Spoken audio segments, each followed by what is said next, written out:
Alright, and welcome to another episode of Talking to Myself, where I talk to myself about topics that excite me. And in this episode, I'm going to be talking about why you should strive for experience over knowledge. This is vital, for the simple reason of we have so many, I guess you'd call them, they call themselves experts, professors, teachers, doctors, whatever you want to call them, scientists, that have the knowledge, have read the books, have done the exam papers, have, doctor in front of their name or whatever else you can put in front of your name that sounds fancy. And because of this, not only do they think they're experts and know best within a particular industry, but a lot of common, people in society or the average person in society would also see them as an expert, despite the fact that they may not actually have the full answers or the entire story, I guess we could just say, behind a certain topic. So it's all good having done a paper on something. If you don't have direct experience of it, the way I see it is ultimately you cannot know for sure whether that thing is true or not. So there's a good analogy of if someone's done an exam on honey, they've learnt about it, read the books on it, they do an exam on it, they pass exam, and they say, I'm an expert in honey tasting, but I've never tasted it.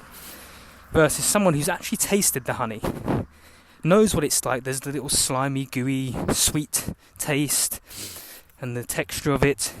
They ultimately have direct experience with it, so will know more of what it's like to eat it and what it consists of, versus someone that's read the books and thinks they're an expert because they have the information on it.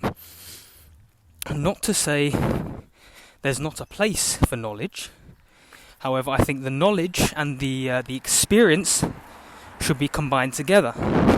So, for example, you would learn about certain things. I'll stick to the case of honey because I'll just keep it consistent. Maybe you read a book on honey. You learn about what it's made of, what it is supposedly going to taste like, the supposed texture of it, how it's made, through bees and pollination and all this other stuff. But then you combine that with experience, okay? The experience will be going and tasting it for yourself, getting a feel for what it tastes like. Maybe going to a location where there's people looking after bees and they're making the honey themselves. Maybe you'd go to that to see it directly. And the combination of knowledge and experience is something that creates wisdom, and that's ultimately what we should be aiming for.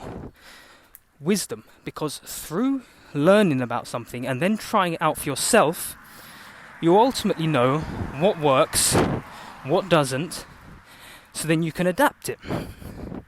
And that's key. You don't just blindly accept something because it says it in a book or because someone says it and they got doctor in front of the name. You learn from them, try it out for yourself. Maybe it doesn't feel 100% right for you, so you can adapt and at least adapt the way you see it, or adapt the process that it's done. For example, if you was learning the book about the honey, you sticking to that again, there might be a book that says there's a certain way to do it, but once you try it out for yourself, perhaps it didn't work for you. So maybe you change you change the method that you do it. Instead of cooking it, or however it's made, I don't know how it's made, instead of doing it for 20 minutes, it might take you 25 minutes, or maybe you found a way to do it for 15 minutes. So not to say that one thing works for all, that's the other thing as well. People think because they have the knowledge on something and they've passed the exam on it, that this is the same for everyone. It's not. As I mentioned in the previous video, we are all different, we're all completely unique. We are all meant to create in our own unique way. So to say, just because you have knowledge on a topic, that it's going to be the same for everyone is absurd. The way I see it is experience is different for every single person. Okay, the concept may remain the same, the overall topic or theme may remain the same, but every individual's experience of it will be different. Another example is pain. Someone could do a workout, let's just use an example, a 5k run. And if they've never exercised before, it'll be the most painful, horrendous experience for them. They'll be vomiting, out of breath, stripping in sweat, you name it. versus someone who's a professional athlete, professional runner. 5k for them, which they do on a weekly basis, is not going to be the same amount of pain. But if you were to look at it from a generalization point of view, and to say, because I've read a book about 5k and it's going to make me sweat and it causes a lot of pain, it may do, but you can't generalize the knowledge of it. So I don't know where I was quite going with that one, to be honest. But anyway, the point I'm trying to make is the experience is more vital because you can adapt to get wise from it. And unfortunately, we just blindly accept things in society. We just hear it from a professional, as I've said already, and we think it to be true. Wisdom can only be done by going the path alone as well. Like I said, you can't conform to things just because of groupthink, just because of a professor said so, just because your mum and dad said so.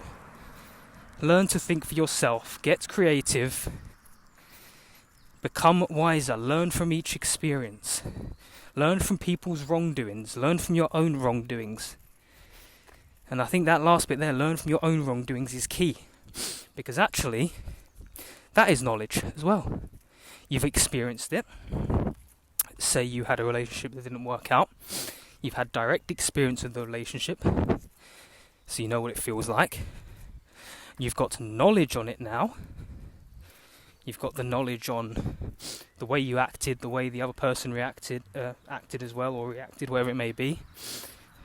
And from that, you can now look at it from a perspective of, okay, I did this, this was good, this was bad, this didn't work out because of XYZ reason. Like, how can I improve on this? What can I do to make it better, either for this one, or perhaps for the next relationship that I have? So that's what we're striving for. Don't be scared to fail. Failure is actually one of the best things that you can do. As back to front they may sound, especially in this society, because we're taught failure is wrong, especially from an egotistic point of view. You think you failed. Maybe you tried to start a business, you failed, didn't work. People go, oh, he tried this, didn't work out. And you see yourself as a failure in some cases too. This is where the most growth happens, if you can see it from that perspective. From the perspective of, you've become someone else who you wouldn't have become if you didn't mess up once. Using the analogy of the gym, you go to the gym, you do the weights, you do maybe 10 repetitions on the chest press. That is failure to your chest, because the muscles in your chest are tearing apart. They think it's dying. But what happens? Once you recover, the week after, you maybe do 11 reps, 12 reps, or you do a heavier weight. So ultimately, that's what's happening when you fail in life. You're getting more resilience to it, and when you attempt it again, you'll come in and attempting it from a stronger point of view, a stronger mindset. So look to learn the lesson.